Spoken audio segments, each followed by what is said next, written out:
ጤና ይስጥልኝ የተከበራችሁ ተወዳጆቻችን ኑቢያ ነኝ በአልማዝ ጉዳይ ላይ አንዳንድ ጉዳዮችን ላውጋችሁ ብዬ ነው። ሁላችሁም እንደምታውቁት ያው ታችን አልማዝ በመኪና አደጋ ከተገጨችበት ከአንድ አመት ከ5 ወር በፊት ጀምሮ በኦማን ሆስፒታል ውስጥ ተኝታ ነው የምትገኘው። ከአመት ከ2 ወር የመኝታ ጊዜ በኋላም ጉዳዩን ተከታትለን ቤተሰቧን አድራሻዋን አግኝተን ለማገናኘት ሁሉን ነገር ጨርሰን በተለይም ደግሞ አዲስ አበባ የሚገኘው የመቄዶንያን ያረጋን መጦሪያ ድርጅት ታላቅ ምስጋና ይግባውና ተቀብሏት ሁሉን ነገር ለማመቻቸት ቃል ገብቶልን የተቀመጥንበት ሁኔታ ነበር ያለው። የሚቀራት የጉዞ ሰነድና የማለትም የሊሴ ፓስ ወረቀት ማስጨረስ ነበር።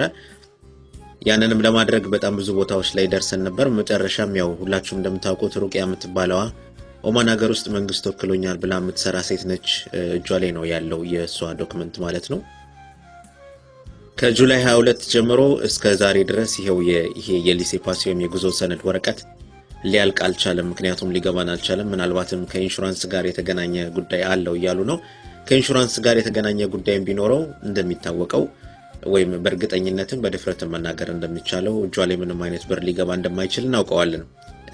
ለግል ጥቅም የታሰበ ነገር እንደሆነ ኦማን ውስጥ ያላችሁ ኢትዮጵያውያን በብዛት ክትትል እንድታደርጉ ለምንናችሁም ጠይቀናችሁም ነበር። ለምን ዝም እንዳላችሁ አልገባንም። ተቋቋመ የተባለው የአዲሱ የኢትዮጵያ ቆንስላ ኦፊስም ሄዳችሁ በአካል ለመጠየቅ ምን እንደያዛችሁም አልገባንም። እባካችሁ የዜግነት ግዴታችሁን ተወጡልን።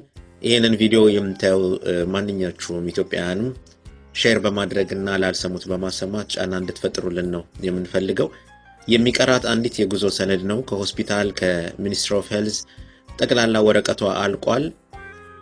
የጉዞ ሰነድም ተዘጋጅቷል። እንደ ሩቂያ አባባል የፖሊስ ወረቀት ነው የሚቀረው ነው ያለችው። የሆስፒታልና የሚኒስትሪ ኦፍ ሄልዝ ወረቀት ካለቀ ፖሊስ ሊያግድበት የሚችልበት አንዳችም ሁኔታ እንደሌለ ነው የምንረዳው ከልምድ። ምን ማለት እንዳለብን አናቅም። ነገሮች በጣም እየተወሳሰቡ በዛ ላይ ደግሞ የአልማዝ ቤተሰቦች ስልክ እየደወሉ ሞታም እንደሆነ ቁርጣችንን ንገሩን የሚሉት ነገር ነው አሁን እየረበሸን ያለው። ለቅሷቸውም በጣም ያሳመመን ነው። ስለዚህ ባካችሁ ሼር አድርጉት፣ ጫና ፍጠሩልን። ኦማን ያላችሁ ኢትዮጵያውያን በተለይ ትልቅ ሚና መጫወት ትችላላችሁ። በአካል ወደ ኦፊሱ በመሄድ ያለውን ሁኔታ በግልጽ እንድትጠይቁልን ነው የምንፈልገው። አደራ በእግዚአብሔር ስም አመሰግናለሁ።